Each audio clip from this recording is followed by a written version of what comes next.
Now I see a man sitting there selling vegetables who is shining. He just looks at me, our eyes lock up with each other, then he bursts out laughing and I also laugh. Then he's telling me his story. This is one thing that human beings have not come to terms with. If you become conscious of this, all the tremendous possibilities of being alive will become yours.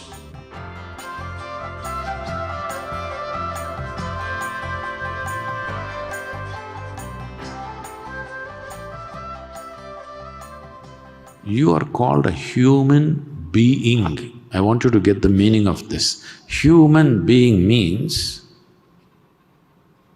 not that you know how to run, not that you know how to jump, not that you know how to do circus in life, you know how to be. Human being means you know how to be. That's one thing you don't know, unfortunately, right now. Now, if you have to be, we have to come down to a few fundamentals. Are you mortal or immortal? No, look at it and tell me. Are you mortal or immortal? Genuinely tell me. Oh, that means you're saying you'll die one day. It's okay? It's okay, you will die one day? I'll bless you with a long life, but you will die anyway with the blessing. Because this is the nature of life, it has to die, isn't it? And how glad I am that you will die. Because if you lived forever, it would be a lot of trouble, isn't it? With a brief amount of time, what a mess we're making. Suppose you would not die, oof, total mess, isn't it? It's good to die. Hello? Is it good to die? At an appropriate time, not today. At an appropriate time, is it good for all of us to die? I want you to understand this. This is one thing that human beings have not come to terms with. If they just learn to handle their mortality gracefully, life opens up in tremendous ways. Right now, yes, Sadhguru, but my horoscope says I will live till 90. Your horoscope may say whatever, even the man who wrote your horoscope could have died before his horoscope said so. The only reason you behave reasonably sensibly is because you're mortal. Yes or no?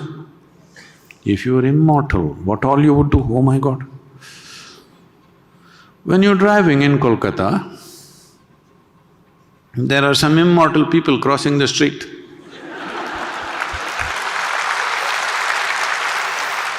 You've seen them, right? Immortal they are.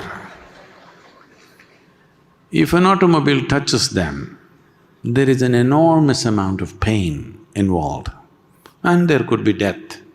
In spite of that, many people are going about the way they're going. Just imagine if you made that person immortal, the level of atrocity that would happen in this world.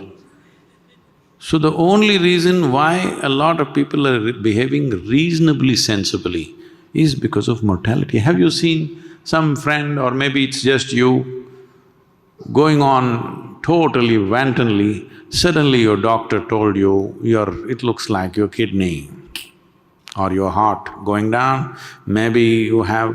if you don't correct this, maybe in 6 months you will die. Suddenly did you see how disciplined they became? They got up in the morning, did their yoga, ate right, did everything right. Have you seen these people? Entire life transformed, simply because they were reminded of mortality.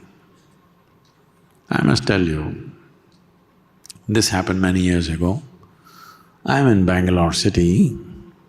I like to go to vegetable markets. If I'm driving across somewhere, I see a vegetable shandy going on, a weekly shandy, I will stop and I will walk through, I will bargain everything from chicken to eggs to vegetables to that crazy root which will make you invisible, everything.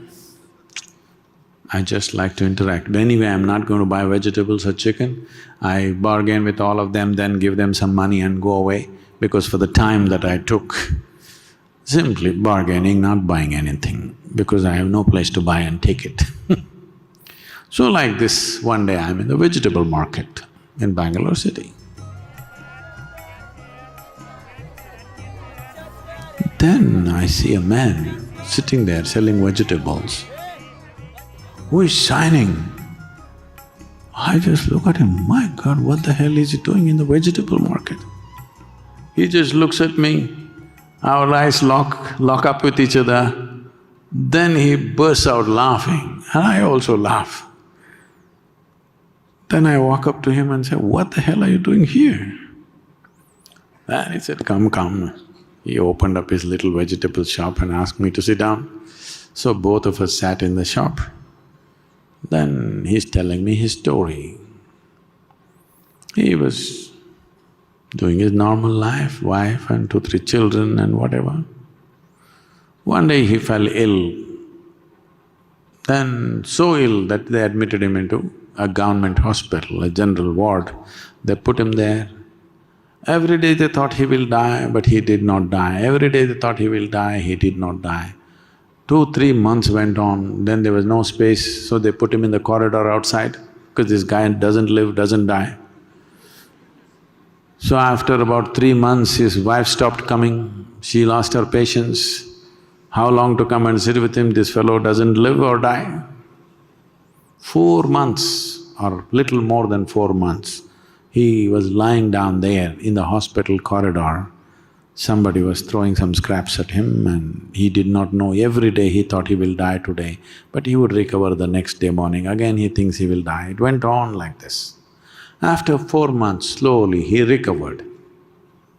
But in the meantime, something fantastic happened to him. Everything just blew. Every day he thought today is the last day. And then he opened up, shining, blissful human being. Again back to vegetable selling, wife gone, children gone, everything gone, above all he is gone. Just staying in contact with mortality for 4 months did this to him. This is important.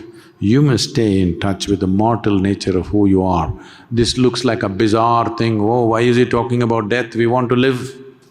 What you don't understand is, I can say right now that you're living, or I can also say you're dying. You're actually dying. One day the process will be complete.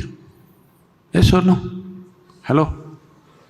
They're just 2 words for the same thing, isn't it? Right now we're dying slowly. One day it'll be complete. Today it's on. Is it on or no? Today the death is on or no? It is on. So what you call as life and what you call as death are not 2 separate things. It is one thing happening. If you become conscious of this, all the tremendous possibilities of being alive will become yours.